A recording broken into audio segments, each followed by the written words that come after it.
बघा, कंसामध्ये 2चा घात 7 गुणिला 2चा घात वजा 3 कंसाचा घात x बराबर 32. तर x बराबर किती प्रश्न सोडवायचा कसा सर? लेकरांनो, हा प्रश्न आहे विस्तार सूत्रे या प्रकरणाशी संबंधित. इथं 2 या मुळाचा 7 घात आणि इथं सुद्धा मूळ 2च आहे, मात्र घात वजा 3.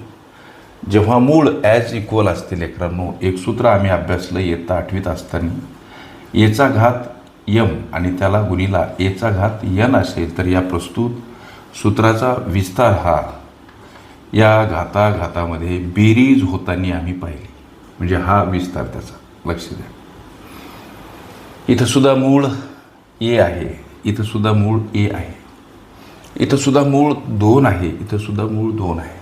म्हणजे या सूत्राची पुष्टी याला सुलभ करण्यासाठी घ्यायची. पुढं हे जे 32 दिसतात लेकरांनो, या 32ला आम्ही 2चा घात 5 प्रमाणे मांडू शकतो.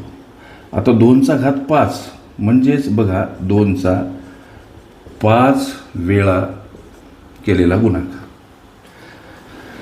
2 दूनी 4 दूनी 8 दूनी 16 16 दूनी 32 हे उत्तर प्राप्त होते. आणि हे 32 म्हणजे काय, तर या 32ला आम्ही या 2/5 प्रमाणे मांडू शकतो. ह्या गोष्टी क्लिअर झाल्या असतील तर पुढं चला. इथं जसं कंसामध्ये 2चा घात घाताघातामध्ये बेरीज, जेव्हा मूळ सारखा असते आणि मूळ घात दोन्ही दर्शवल्या पदामध्ये गुणाकार दर्शवलेला असतो, तेव्हा मूळ सारखं असलेल्या त्या घातांची होत असते बेरीज. म्हणजे 7 आणि अधिक चिन्ह कंसामध्ये वजा 3 का मांडायचे हा प्रश्न तुमच्या मनामध्ये पडला असेल. समोर हा कंसाचा घात x, 2 चिन्ह किंवा एका चिन्हाला लागून दुसरी चिन्हांकित संख्या आली असेल परस्पराला लागून, तेव्हा एक चिन्ह किंवा चिन्हांकित संख्या कंसामध्ये बंदिस्त करा. हे गणितीय गुणधर्म लक्षात ठेवा. हे 32 मांडत असताना लेकरांनो 2चा घात 5 प्रमाणे मांडा. आता कंसामध्ये 2 7 असेच मांडा. अधिक चिन्ह कंसातील वजा चिन्हाला गुणिला, अधिक गुणिला वजा बराबर वजा होते. लक्ष द्या, एक सूत्र पाठ करा. अधिक गुणिला वजा असेल तर याची गोळा बेरीज काय होते, वजा. म्हणजे हा गुणाकार चिन्हाचा वजा, इथं 3 मांडा. याचा घात x आहे, समोर 2चा घात 5. पुढं चला. आता कंसामध्ये 2 ही वजा बाकी किती आली, तर लेकरांनो 4 आली. याचा घात x आहे, समोर 2चा घात 5.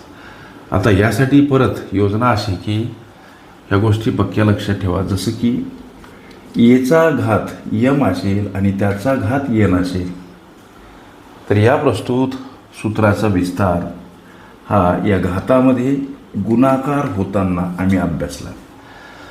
इथं तसंच काहीसं 2चा घात 4 आणि त्याचा घात x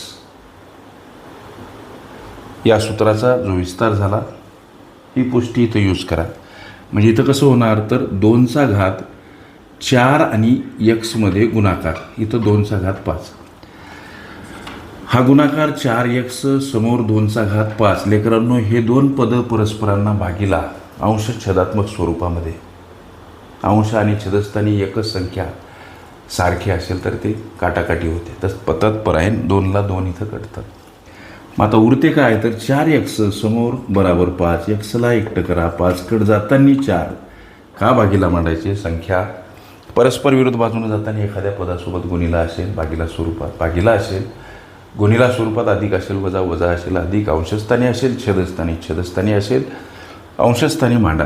हे गणितीय गुणधर्म. xचा व्हॅल्यू विचारला होता 5/4. हे या तुमच्या विचारल्या प्रश्नाचं लेकरांनो उत्तर. ओके. विस्तार सूत्रे ही माझी प्लेलिस्ट अवश्य बघा. त्यामध्ये विविध स्पर्धकांनी विविध अंगांनी विचारल्या संभाव्य अशा असंख्य प्रश्नांचा सराव तुम्हाला करता येईल.